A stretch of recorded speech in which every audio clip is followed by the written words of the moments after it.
besaran daripada besaran daripada nafkah itu, ya. Ah, eh, apa ya? Menurut kami nih ya, walaupun bukan ya apa ya maksudnya. Ya nggak dibilang-bilang di bawah juga lah kan ada kata-katanya beda-beda antara sepatu 50.000 dengan 50 juta. Yang pertama, di nafkah ini, kenapa sulit sekali untuk transparansi, Pak? Kenapa sulit sekali untuk membuka rinciannya secara jelas dan terang benderang? Apakah karena di dalamnya ada fraud atau markup? Maaf aja Pak, saya mendapatkan dugaan. Saya mendapatkan 3 bulan, kemudian saya mengolahnya dan ada ketidakkonsistenan yang menurut saya sebagai ibu rumah tangga itu kelihatan. Misalnya gaji asisten, gaji apa yang kok naik per bulan. Jadi saya bilang sama semua netizen, kalau mau kerja kerjanya di S ya, karena di sana gajinya naik tiap bulan. Terus yang kedua, ya. Nah, di rincian rembesan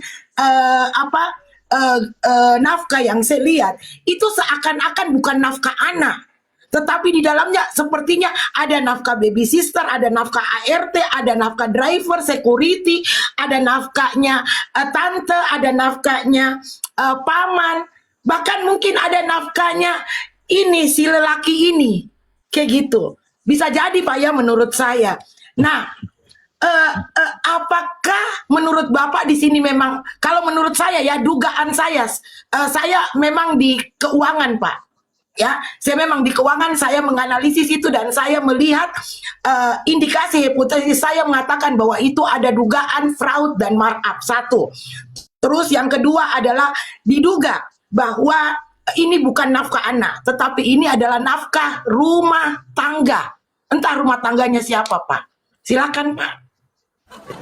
Ya saya nggak bisa berkomentar jauh ya, karena artinya yang menentukan angka-angka itu kan dari pihak S ya, dan Ruben hanya melakukan pembayaran itu karena selalu kan pasti anak kan begitu artinya ya, karena ada kata-kata anak itu Ruben luluh dan dia artinya ya lakukan saja, dia nggak mau ada hal-hal yang terganggu untuk kepentingan dan kebutuhan anaknya.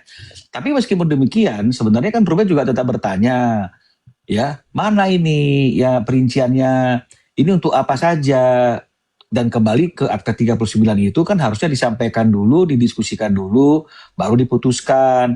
Jadi artinya tetap sebenarnya Ruben bertanya-tanya juga. Nah cuma kalau memang misalnya dari sananya tetap tidak mau jujur ya, artinya tidak mau, bukan nggak mau jujur ya, nggak mau menyampaikan secara detail kan juga kita nggak bisa paksa gitu artinya. Ruben juga nggak bisa paksa. Cara satu-satunya yang paling tepat itu adalah supaya semuanya itu bisa dihitung dengan baik, diputuskan nilai yang paling tepat, yaitu artinya menunda dulu untuk tidak memberikan tidak melakukan pembayaran dulu sampai semuanya jelas.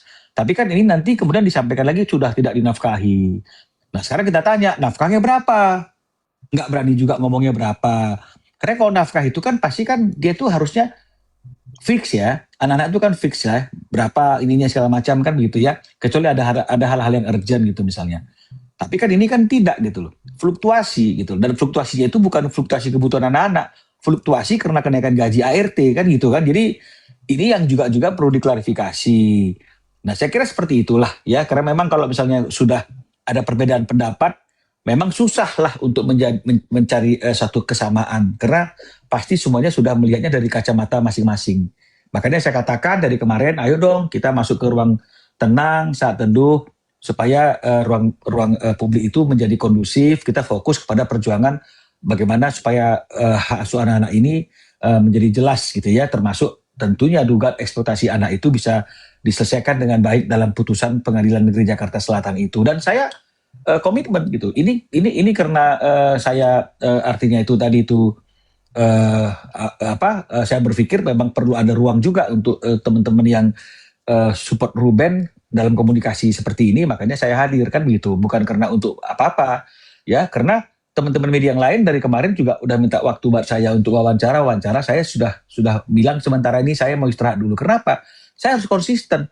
dengan apa yang saya nyatakan. Ketika saya bilang kita harus masuk ke ruang tenang, ya saya tenang. Saya nggak akan mau kasih statement apapun dalam media.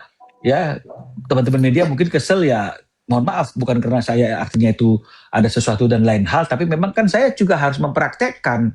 Masa saya bilang saya mau masuk ruang tenang dan teduh, janganlah kita bikin ruang publik ini menjadi semakin tidak kondusif, kita fokus ke persidangan, tapi saya masih memberikan pernyataan sana, pernyataan sini, dalam wawancara-wawancara media, kan ini kan juga nggak bijak, makanya saya stop, tidak melakukan wawancara itu. Kalau memang ada yang mau saya klarifikasi, saya lebih memilih untuk mengklarifikasinya sendiri di VT saya, mudah-mudahan ada orang yang nonton, dan kemudian akhirnya terjawablah apa yang menjadi serangan-serangan dari pihak sebelah yang mengatakan bahwa secara norma dan aturan tidak boleh di ruang publik itu misalnya.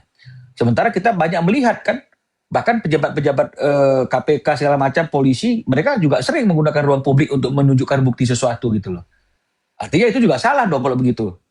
Kan begitu artinya. Jadi artinya itulah, janganlah kita melihat hukum itu secara kaku, karena hukum itu kan harus dinamis, ya sesuai dengan kebutuhan dan perkembangan masyarakat yang juga dinamis. Saya kira seperti itu. Oke, jadi saya sambung dulu Bang, karena begini Bang, itu Bang Minola ada di tempat Koko, katanya mau diam. Ini menjelaskan isu kemarin, bukan membuka isu baru. Itu yang dimaksudkan Bang Minola.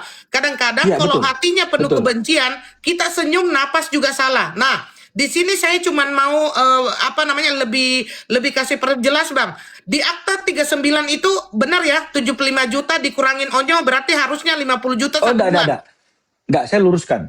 Jadi kan saya sudah sampaikan bahwa tentang nominal anak ini kan tidak ada di dalam putusan, juga tidak ada dalam Akta 39. Karena Akta 39 hanya menyatakan 1.4-nya itu yang bertanggung jawab pihak itu adalah pihak pertama untuk biaya pemeliharaan dan pendidikan anak sampai perguruan tinggi. Ya, namun pihak kedua memiliki kewajiban menyampaikan terlebih dahulu dan mendiskusikannya. Nah, berarti untuk mencari angka yang pasti. Jadi di Akta 39 juga nggak pernah muncul angka 75. Di mana kita dapat angka 75 pokok itu? Ya di reimbursan, yang katanya reimbursan itu yang disampaikan oleh S. Jadi kalau di putusan pengadilan kita nggak temukan, di Akta 39 juga nggak kita temukan. Apakah 75 ini hasil dari diskusi mereka berdua juga nggak ada. Karena Ruben hanya iya aja, yang tadi Koko bilang dari neraka, iya gitu terus. Jadi akhirnya dibayarkan oleh Ruben, dianggap itu ada suatu kesepakatan. Padahal di luar itu Ruben tetap bertanya, ayo diskusi. Sedikit ya kok. Begini, saya agak baling begitu, Bang Minola. Ketika kadang-kadang ya, mungkin Sarwenda mungkin S tidak memahami arti kata mendiskusikan. Mendiskusikan ini seperti kayak gini. Sebelum dilakukan, kita ngomong dulu berdua. Anak mau kegiatan A. Kalau hasilnya dua-duanya deal baru dilakukan. Bukan sudah dilakukan, dikeluarkan, langsung ditagi. Didiskusikan itu sebelum action. Rencana.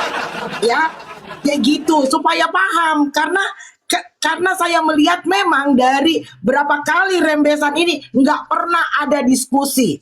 Ya, ini kalau kata kasarnya kayak gini, mohon maaf Pak, kata kasarnya kayak gini ya Pak. Tagihan nafkah elit, ya ketemu anak sulit. Lanjut. Kata-kataku itu. Oke, itu statementmu lah ya. Pak, karena Bapak Minola ini tidak terlalu banyak waktunya. Pak, awalnya itu hanya tahu satu nomor. Oke? Terus habis itu tiba-tiba jadi 2 tahunya. Nah, untuk hal-hal sepenting preskon di mediasi menyatakan mengejar bahwa Ruben Onsu punya 3 nomor. Nah, di sini menurut pendapat saya, Pak, sekarang kan mereka udah pisah, Pak. Jadi Ruben mau punya nomor 10 juga menurut saya itu sah-sah saja. Gitu kan? Tapi kenapa itu nomor ketiga ini dianggap sebuah kejahatan? Begitu, Pak.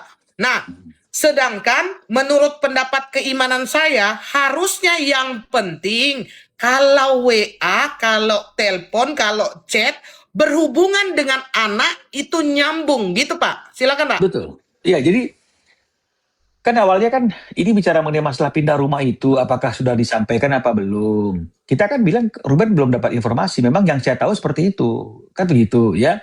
Tapi kemudian teman-teman bilang bahwa S mengaku sudah menginformasikan gitu loh. Ya, setelah perpindahan itu. Loh, kok saya nggak dapat informasi itu dari Ruben? Harusnya kan Ruben jujur sama saya. Kalau memang dia sudah dapat, kan pasti saya akan bilang Ruben sudah dapat informasi itu. Ditunjukkanlah bukti chat itu dan diakui masih centang satu. Loh, saya bilang sama Ruben, emangnya cuma nomor ini yang diketahui oleh pihak S, kan begitu. Ruben bilang, nggak, ada nomor lain yang dia juga tahu.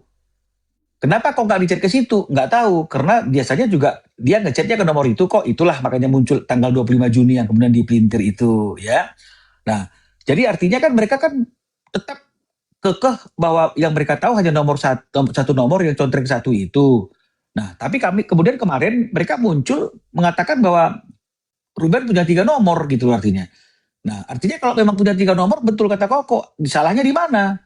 Sepanjang dia tahu. Dia nggak bisa juga mengatakan tidak tahu karena dia kemarin buktikan bahwa dia tahu. Nah, kan pening nggak kok? Ya, dia dia mengatakan cuma tahu satu, kemudian akhirnya dia sepertinya Intinya komplain. abis nggak tahu jadi tahu begitu ya kan? Ya, saya nggak mau menilai lah kok, karena ya seperti itulah dia kira-kira. Kadang-kadang nggak tahu, kadang-kadang tahu gitulah ya kira-kira ya. Oke. Good day ya, good day. Pertanyaan nomor 7 silakan. Ya, apa tanggapan Abang terkait dengan tidak konsistennya perkataan dan tindakan yang dilakukan oleh pihak sebelah, baik itu perkataan kemarin, saat ini, dan besoknya, juga termasuk ketidakselarasan ucapan dan tindakan, misalnya isu menjaga mental anak yang selalu dikumandangkan sebagai intisari semua tindakan mereka, tetapi apa yang dilakukannya tidak sejalan, misalnya omongan yang kasar pada saat live. Bagaimana Bang? Terima kasih. Ya, jadi kan artinya kan seperti yang tadi saya katakan, biarlah artinya masyarakat di ruang publik yang akan menilainya. Ya, ketidakkonsistenan tersebut, kemudian hal-hal yang artinya itu menyatakan apa, tapi dia berbuat sebaliknya, kan begitu ya. Karena kan artinya ini kan tidak ada kaitannya dengan proses hukum yang sedang berjalan ini. Ini semua hanya untuk menjaga agar tidak ada suatu penggiringan opini yang akhirnya kemudian terjadi suatu penghakiman oleh opini masyarakat terhadap orang yang tidak melakukan seperti apa yang dituduhkan. Jadi kan sebenarnya seperti itu. Jadi sebenarnya kita juga ketika sekali mengklarifikasi untuk sesuatu yang kita anggap penting untuk diklarifikasi. Karena kan nggak semua keinginan netizen itu bisa kita penuhi. Yang seperti saya katakan, 10 netizen 11 keinginan, kan nggak mungkin dong kita penuhi semua keinginan netizen tersebut.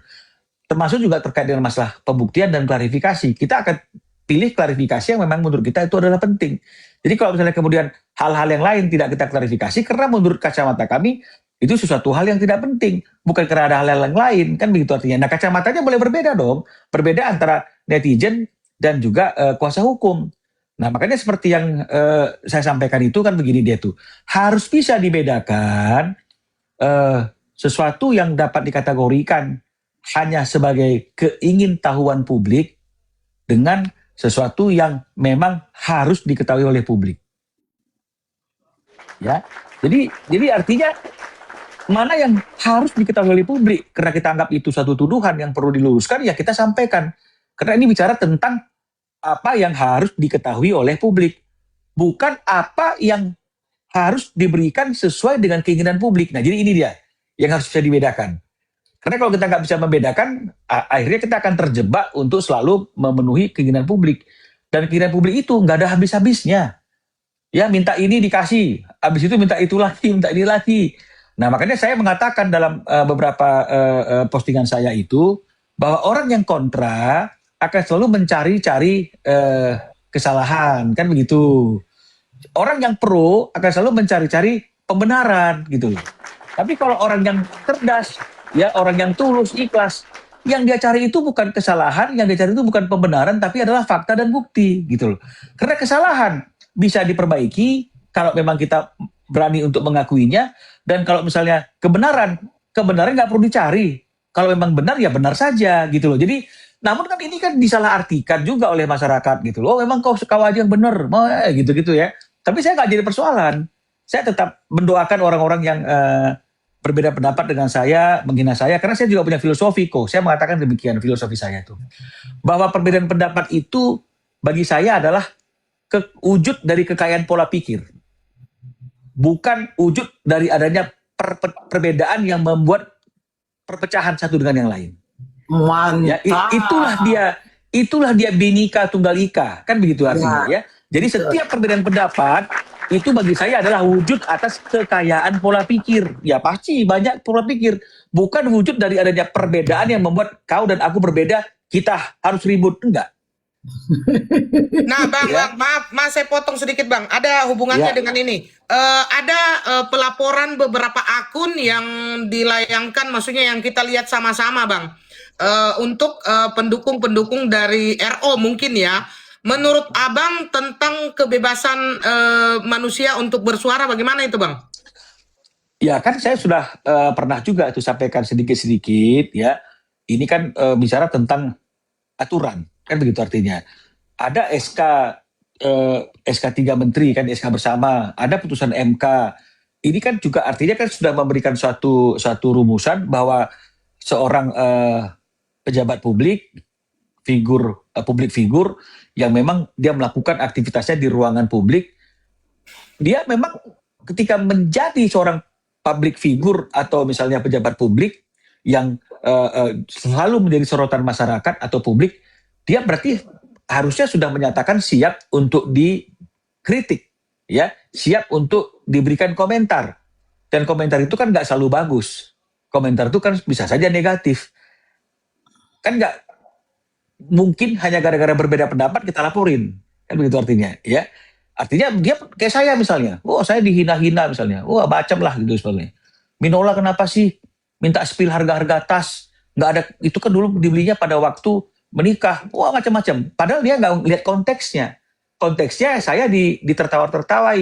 Ayo dong Bang, spill lagi gitu loh. Ya spill lagi itu mungkin karena yang tadi saya katakan manipulasi tentang podcast Densu. Saya tanya baik-baik, apa yang kamu mau di-spill lagi? Saya nggak mungkin spill sesuatu yang saya nggak punya faktanya. Kalau mau saya spill ya harga tasnya, harga ininya, karena pasti Ruben punya kwitansinya kan begitu kok. Saya dibilang, ini nggak ada otaknya di pengacara gini-gini. Itu kan karena itu di ruang publik dan semua orang bisa menilai saya itu yang pro dan kontra, ya saya melihatnya dengan lapang dada saja dan mendoakan semuanya dalam keadaan sehat walafiat, apalagi di tengah-tengah kondisi bangsa dan negara yang seperti ini. Ya kita harus tetap bersatu, harus tetap kuat menghadapi kehidupan dan penghidupan yang semakin keras ini, kan begitu. Anggap saja ini adalah sesuatu untuk pembelajaran tentang hidup, jangan dijadikan jadi sesuatu hal yang diambil hati ya, sampai akhirnya kita stres, kita sakit, kita harus ini pokoknya udah, kalau nggak dia mampus gua nggak seneng. Jangan sampai seperti itu gitu artinya. Itu santai saja, kan begitu artinya. Oke, silakan Ira tadi ya, sampai saya lupa saking saya terkesima dengan Mang Minola. Ira sekarang ya? Ya. Oke, silakan. Bang Minola, saya ini melihat banyak isu yang kadaluarsa ya, yang dikeluarkan oleh pihak yang di sebelah. Misalnya isu perselingkuhan, ya. Nah, isu perselingkuhan ini yang saya tahu, ya, yang saya tahu kronologinya karena saya memang ini di kasus Ruben Onsu dijulukin si paling kronologi, ya. Pertama kali yang menyenggol masalah perselingkuhan adalah waktu ngomongin kasur, ya kan?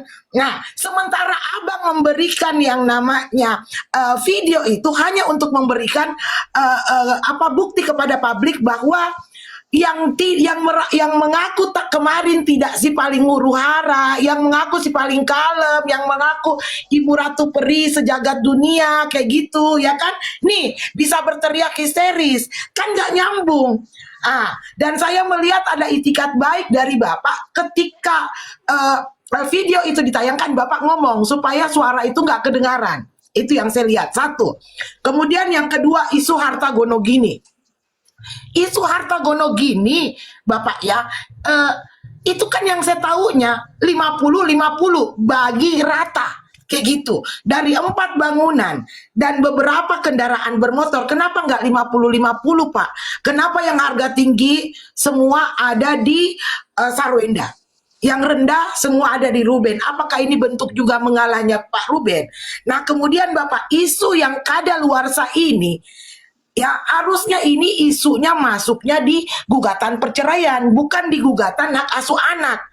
Pertanyaan saya, apakah isu ini memang ada pengaruhnya ke dalam gugatan hak asuh anak? Kalau ada Pak, seberapa besar pengaruhnya? Terima kasih Bapak. Ya, Silakan, jadi Pak. ya jadi kan seperti yang saya katakan itu, ketika isu perselingkuhan itu naik kan saya sudah mengatakan teman-teman media ketika konfirmasi, ini kan sebenarnya kan sudah nggak pada konteksnya kita bicara masalah hal itu, karena ini kan gugatannya kan gugatan hak asuh anak bukan perceraian, itu sudah berlalu kan begitu ya. Nah, oleh karena itu kita katakan ini tidak ada relevansinya dengan apa yang sedang diperjuangkan oleh Ruben saat ini. Nah, jadi kalau dikatakan apakah ada pengaruh atau tidak pengaruhnya, ya sepanjang yang saya ketahui, kalau bicara tentang gugatan hak asuh anak, itu tidak akan ada kaitannya lagi dengan perselingkuhan ayah ibunya atau ayahnya di zaman dulu ketika masih menikah. Tapi ini bicara tentang bagaimana pola asuh, pola didik anak setelah terjadinya perpisahan tersebut. Nah, jadi sebenarnya kita nggak perlu juga sih artinya bicara mengenai masalah-masalah lalu ya. Jadi itu yang saya katakan tadi itu, bahwa untuk menggeser isu patut diduga ya, saya juga nggak tahu, tapi mungkin untuk menggeser isu dari eksploitasi anak, muncullah mungkin banyak hal-hal yang lain yang kemudian ini menjadi pembahasan di ruang publik, pinjol, kasur, ini semua segala macam. Jadi kalau misalnya kita terjebak untuk membahas itu kan akhirnya kita lupa pada isu yang sebenarnya itu, yang paling besar adalah eksploitasi anak. Dan sekarang memang kan sudah kelihatan, sudah berkurang isu-isu tentang eksploitasi anak dalam media, digantikan dengan isu lelang, pinjol, dan debt collector. Nah, ini yang saya katakan, ayo kita kembali lagi kepada perjuangan yang sesungguhnya. Saya juga akan masuk dalam ruang teduh dan ruang tenang, tidak memberikan wawancara lagi ke media, bukan karena ada apa-apa, tapi karena saya ingin memberikan satu tempat yang benar-benar tenang dulu lah. Dan kita kembali fokus kepada perjuangan yang sesungguhnya terkait dengan masalah hak asuh anak itu, terkait dengan masalah keadilan bagi Ruben untuk bertemu dengan anaknya, dan juga hak bagi anaknya untuk bertemu Ruben sebagai ayahnya, dan juga tentu dugaan eksploitasi itu. Nah, jadi kalau misalnya kemudian artinya itu kita semuanya tertib, kan pasti kita tidak akan ada kegaduhan di ruang publik lagi. Semua perjuangan itu akan dilakukan di depan persidangan, kan begitu. Tapi ya kembali lagi gitu, semuanya mengklaim bahwa dia duluan. Nah, ini seperti lagu Rhoma Irama nih, kau yang memulai, kau yang mengakhiri, gitu-gitulah ya kira-kira. Jadi kita susah juga nih. Sampai ada loh Pak yang DM saya Pak, ya kan, karena dia merasa nafkahnya ini terlalu fantastis. Dia bilang kayak gini, Kak Mira, apakah ini bisa masuk pidana pemerasan, kayak gitu loh Pak. Iya, yang DM saya juga banyak, ya, yang DM saya juga banyak, bukan hanya dari Jakarta, ada dari Jogja, ada dari Johor, ada dari Singapura, ada dari Kuwait gitu loh. Tapi kan tidak semua juga DM itu bisa saya saya respon. Tapi kalau memang misalnya saya ada waktu agar mereka tidak kecewa karena niatnya baik untuk memberikan support, memberikan masukan, pasti akan saya respon. Dan menurut saya pembahasannya tentang harta dan perselingkuhan itu sebenarnya di luar jalur gitu ya Pak ya, karena kan Karena sudah selesai. Karena satu, kalau masalah perselingkuhan sudah selesai perkawinannya, nggak menjadi topik yang wajib dibahas lagi. Kedua, mengenai masalah harta, sudah ada Akta 39, tinggal dijalankan. Kalau memang misalnya ada sesuatu yang hambatan, tinggal didiskusikan. Kan hanya segampang itu kan? Ya. Jadi kalau Denny Sumargo bilang bahwa jangan-jangan Ruben yang masih mencintai S, kalau menurut saya, ini keyakinan saya loh Pak, jangan ada yang marah. Kalau menurut keyakinan saya, kayaknya pihak S yang masih bucin sama Ruben gitu Pak. Karena dari isu-isu perselingkuhan yang selalu digoreng-goreng dan digaungkan begitu kan. Dan juga masalah ganti nomor, akhirnya itu menjadi isu-isu yang menurut dia sangat penting. Padahal menurut saya, keyakinan saya, ini cuman konteks dengan komunikasi tentang membicarakan masalah anak gitu loh Pak. Ya, Saya tambahin jadi lagi Pak, dan ya, semua ya. statementnya selalu masih mengacu kan waktu nikah begitu, dari nikah begitu. Aduh, ya sadar ya ini udah Nggak cerai boleh, juga nggak boleh. dengan nikah. Nggak, Begitu. stop, nggak boleh. Iya, Terus Pak. iya, iya, memang betul ya. Artinya kan harus ada perbedaan antara ketika masih terikat perkawinan dengan tidak terikat perkawinan ya. Itu yang pertama. Yang kedua, kalau mengenai masalah masih sayang, cemburu segala macam, saya nggak bisa berkomentar karena saya nggak ahli percintaan kok. Saya nggak ahli, saya nggak Iya, paham. betul. Oke, lanjut. Good day, pertanyaan nomor 13. Pada banyak kondisi, baik pihak S maupun kuasa hukumnya seringkali menyampaikan atau membantah isu atau pernyataan Abang, tapi tidak pernah memberikan bukti yang terang benderang, hanya sekedar kalimat. Kemudian mereka akan bersembunyi di balik kalimat menghargai hak privasi klien. Nanti akan kami buka di sidang. Bagaimana hal ini menurut Abang sendiri? Ya, jadi yang pertama memang ya tugasnya pengacara itu kan dia harus membantah dong apa yang disampaikan oleh pengacara lawannya kan begitu. Kalau dia setuju-setuju aja pasti diberhentikan yang jadi pengacara S kan gitu. Jadi memang dia harus berargumentasi yang berseberangan dengan apa yang menjadi pendapat kami. Itu saya kira wajar-wajar saja dan sah-sah saja ya. Nggak ada yang aneh gitu. Jadi kalau mengenai masalah hal-hal yang lain, apa tadi pertanyaan tadi yang kedua? Yang kedua, Akan kami buka di sidang. Oke. Jadi yang kedua itu sejalan juga dengan pernyataannya bahwa dia adalah pengacara yang menganut ajas tidak perlu membuktikan sesuatu di ruang publik gitu loh, tapi di pengadilan. Saya setuju kalau memang itu kasus-kasus yang memang sudah ada proses hukum di pengadilannya. Tapi kalau nggak ada bagaimana dong, kan begitu artinya ya. Dan yang ketiga yang kami mau sampaikan bahwa inilah bedanya pendapat antara dia dengan kami, dan ini kan perbedaan pendapat tuh sah-sah saja menurut saya, itu bahwa kalau kami berpikir bahwa ruang publik itu ketika ada tuduhan ya kita memang harus membuktikannya di ruang publik karena nggak ada di pengadilan. Bahkan untuk perkara-perkara yang sudah ada di pengadilan pun banyak itu orang yang mencoba membuktikannya di ruang publik, kan begitu artinya. Dan itu adalah saya rasa sah-sah saja sepanjang itu ada relevansinya ya, agar tidak terbentuk opini masyarakat yang akhirnya salah untuk menilai satu perkara. Dan itu adalah salah satu usaha yang harusnya memang diperjuangkan oleh kuasa hukum. Dan saya kira itu sah-sah saja. Kalau menurut kami seperti itu. Jadi kalau mengenai masalah pinjol misalnya, akan dibuktikan di pengadilan ya. Pengadilan pinjolnya nggak ada. Yang ada hak asuh anak. Tentang lelang juga begitu. Belum ada gugatan tentang lelangnya. Tentang debt collector juga seperti itu. Tentang perselingkuhan kasur juga nggak ada proses hukumnya sekarang yang sedang berjalan. Lalu di mana mau dibongkar bukti-bukti itu, kan begitu ya artinya. Kan nggak, kan kalau menurut kami kan nggak relevan juga kalau misalnya kemudian gugatannya hak asuh anak, tapi yang dibuktikan bahwa pemohon itu pernah selingkuh gitu misalnya, buktinya kasur misalnya, kan nggak mungkin juga bahwa pemohon atau penggugat ini dia ada utang pinjol, kan nggak itu yang dinilai. Jadi ini yang kami dari pemahaman kami kan nggak ada sengketa apapun yang bisa membuat bukti-bukti itu muncul di persidangan gitu loh. Karena ini tuduhan-tuduhan yang masih sebatas tuduhan-tuduhan di ruang publik. Jadi memang harus disampaikan di ruang publik. Tapi dia menganut ajas bahwa tidak semua harus dibuka depan publik, maka dia tidak memilih untuk membukanya. Saya kira juga sah-sah saja. Tinggal masyarakatlah yang menilai.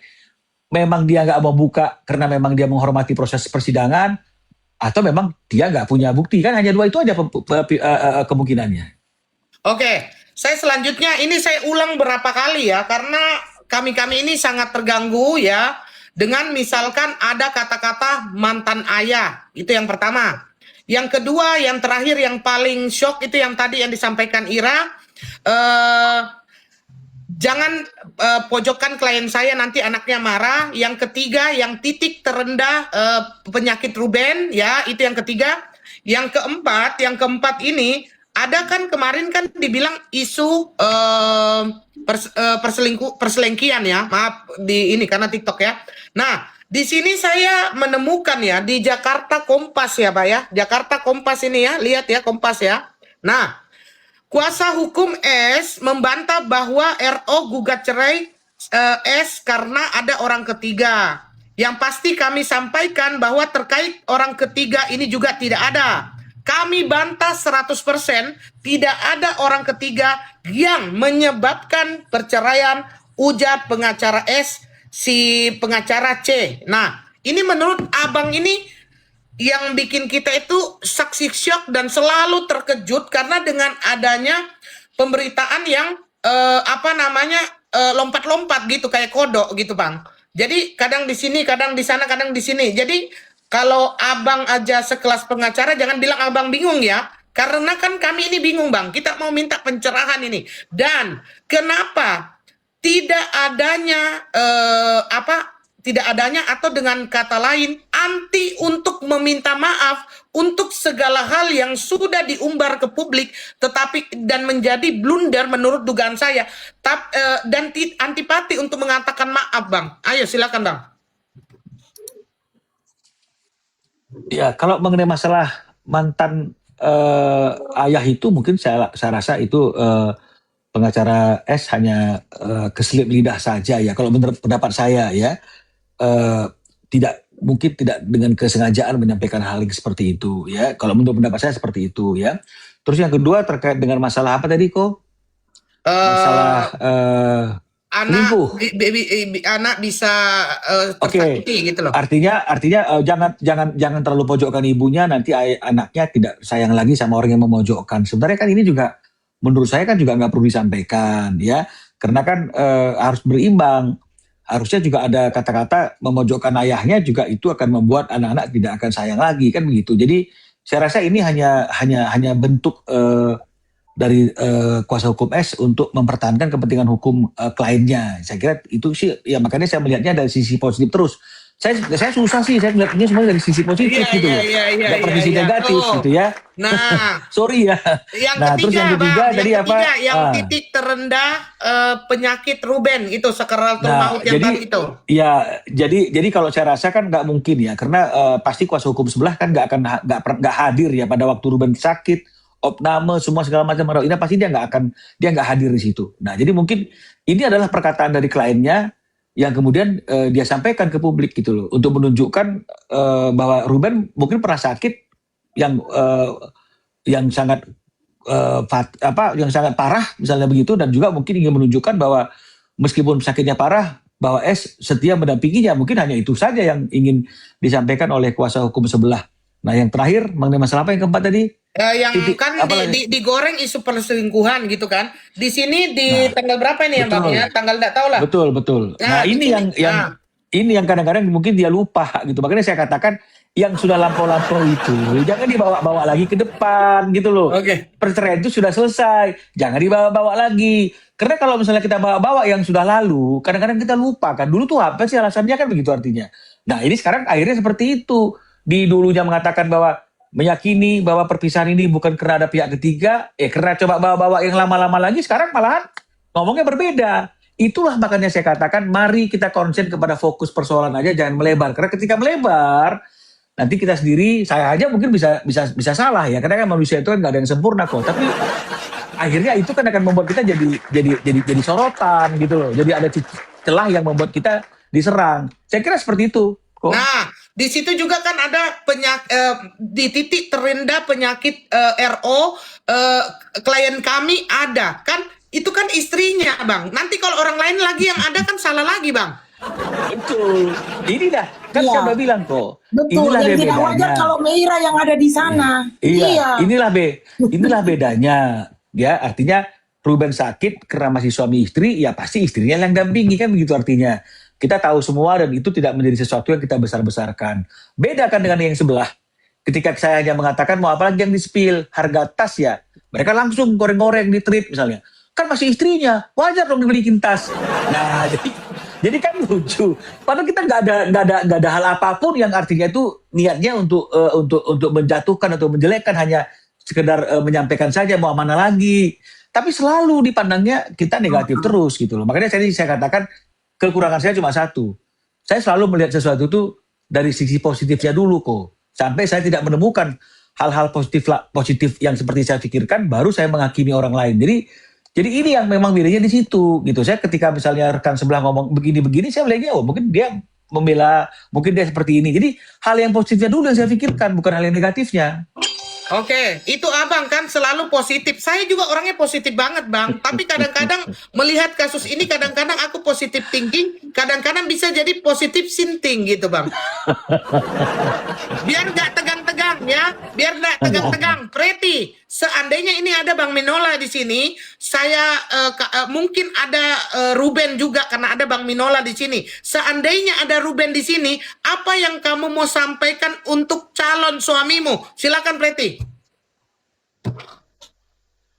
Yang pertama ya itulah kok nggak lupuk-lupuk ya, nggak jauh-jauh. Aku pun nggak mau berangan-angan terlalu tinggi ya kok ya.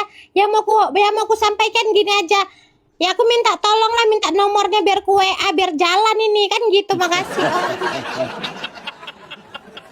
Oke, Ko. Ini saya ada klien yang sudah datang di kantor. Jadi saya harus pamit dulu. Tapi ada beberapa Bang komen. Minola bisa sebentar Bang Minola untuk yang terakhir. Ya, Oke, ya. terakhir ya. Ya. Janji Yang terakhir. pertama, yang terakhir nih, Bang Minola, ini kan ada kita lihat indikasi adanya perseteruan di balik perseteruan nih, perseteruan antara pendukungnya RO dengan pendukungnya S. Kemudian kira-kira apa yang Abang bisa sampaikan kepada kami sehingga kita bisa semua untuk meredam. Kemudian yang terakhir, apa kira-kira pesan-pesan Abang akan hikmah yang kita bisa ambil, edukasi yang kita bisa ambil dari kasus Ruben Onsu ini? Dan Silakan, terakhir, Bang. apa pesan abang untuk para pendukung atau para supporter atau para orang-orang yang mendoakan, yang mendukung Ruben Onsu? Silakan bang. Ya, itu sekalian Ya. closing statement. Ya, jadi pesan yang saya sampaikan ya kepada kedua belah pihak pendukung ya, baik pendukung S maupun pendukung Ruben Onsu, belajarlah untuk menghargai perbedaan pendapat ya. Seperti yang saya katakan tadi itu, bahwa perbedaan pendapat itu wujud dari kekayaan pola pikir. Jadi kalau misalnya berbeda pendapat, janganlah dijadikan itu dasar untuk kita saling membenci satu dengan yang lain ya. Janganlah artinya itu kita artinya menyampaikan hal-hal yang menyakitkan hanya untuk memuaskan ego kita demi orang yang kita dukung ya. Jadi santai saja ya. Perbedaan pendapat itu adalah hal yang wajar ya. Sama seperti kita nonton bola misalnya. Janganlah gara-gara kita berbeda memilih kesebelasan terus kemudian kita akhirnya tidak saling omong satu dengan yang lain. Nah, jadi jangan seperti itu yang pertama. Sehingga ruang publik tetap terjaga dengan kondusif. Setelah masalah Ruben dengan S ini berakhir, kita sama-sama bangsa Indonesia tetap bisa menjaga rasa persatuan dan kesatuan di antara kita. Jangan gara-gara kasus ini membuat kita jadi tidak bersaudara lagi satu dengan yang lainnya. Ya, itu pesan saya yang pertama untuk kedua belah kubu. Untuk orang-orang yang berpikiran positif dengan hati yang positif dan tulus, yang sudah memberikan support kepada Ruben, yang dia tahu yang diinginkan oleh Ruben tidak banyak-banyak, hanya berkumpul dengan anaknya, tetap support, tetap doain Ruben, tetap berpikiran positif, tetap ada untuk Ruben untuk menepis setiap serangan-serangan media yang hoak atau misalnya pernyataan-pernyataan yang tidak didasarkan kepada kebenaran, agar artinya itu secara image, secara opini Ruben tidak dijatuhkan dengan opini-opini yang negatif yang tidak didasarkan pada suatu fakta dan kebenaran. Saya kira seperti itu saja pesannya untuk Bang, ini saya kalau tidak ada isu baru, ini abang naik di sini untuk membahas ini yang terakhir kali. Tapi abang janji sama saya dan teman-teman di sini, ketika ada isu baru saya undang, abang jangan nolak ya bang ya. Ya kan saya sudah katakan, artinya kan kalau misalnya itu ada relevansinya dengan perjuangan hak asuh anak, kan memang kita harus klarifikasi. Apalagi kalau ada isu baru yang kita anggap itu akan mengganggu proses perjuangan kita untuk mendapatkan hak asuh anak. Iya. Oke. Ya oke. Nah tadi terakhir ya, banyak berulang-ulang ada orang yang ingin suatu klarifikasi tentang siapa yang membeli tiket Blackpink. Nah jadi saya harus katakan ya, kalau menurut Ruben itu bahwa yang membeli tiket Blackpink itu adalah Ruben gitu artinya. Ya, makanya gelang tiketnya juga kan Ruben yang fotokan, ini gelang tiketnya. Artinya kan gelang tiket itu dikirim kepada orang yang membeli tiket gitu loh. Jadi jangan gara-gara misalnya ada keinginan untuk membelikan tiket yang satu lagi, baru keinginan ya, tapi kemudian dianggap itu adalah satu fakta yang sudah terrealisasi. Jadi harus bisa dibedakan antara keinginan atau sesuatu yang sudah terrealisasi. Ya, jadi kalau menurut keterangan Ruben, tiket Blackpink itu kan 3-nya kan sudah dibeli. Karena nggak jadi di hari pertama, di hari yang kedua makanya dibeli 4 lah, yang 1 row. Nah, jadi cukup jangan dibahas lagi, karena nanti kalau dibahas-bahas terus jadi melebar, kami akan muncul lagi nih dengan bukti pembayaran tiket Blackpink. Nanti dibilang, wah makin bangkit, beliin tiket aja ditunjuk-tunjukin. Nah, jadi kita Nah. serba salah ini. Saya tambah sedikit Oke, Bang, ya. sebelum Abang turun. Awalnya kan dia silakan, bilang Onyo, tahu-tahu yang datang Vario sama Mio. Oke, terima kasih Bang Minola. Terima kasih Bang Minola. Oke, Aku terima salah kasih ya. satu. Salam sehat, terima kasih untuk Ya, semuanya. salam sehat. Terima Ya, kasih Bang Minola. sekali lagi jika ada Selalu. kata-kata, ya, sekali lagi untuk orang yang berbeda pendapat dengan saya yang mungkin ada di ruangan ini, di room ini, saya mohon maaf, nggak ada maksud apapun, jangan sampai disimpan di hati, karena kesempurnaan itu hanya milik Tuhan. Kita manusia biasa penuh dengan kekurangan. Oke, salam. Ya, Persatuan dan kesatuan. Thank you Bang. Makasih, makasih. Nah, ini Bang Minola adalah kebangkitan. kebanggaannya dari Meira sama Good Day ya.